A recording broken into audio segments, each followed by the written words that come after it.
Hey guys, in this video I'm going to show you how to create a QR code in Canva. It's super easy and simple. So you click on apps on the left hand side of your design and you just enter QR and hit enter and you now search the apps. There are a lot of apps around here. The QR code one, the simple one here, is by Canva itself.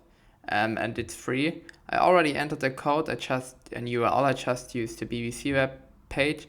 You also can customize the foreground color. You can customize the background color, and then click on generate code. And what we see now is a QR code for this page. You also can play around with the margin. The margin is this border around here. If you now click on update code, there won't be a margin.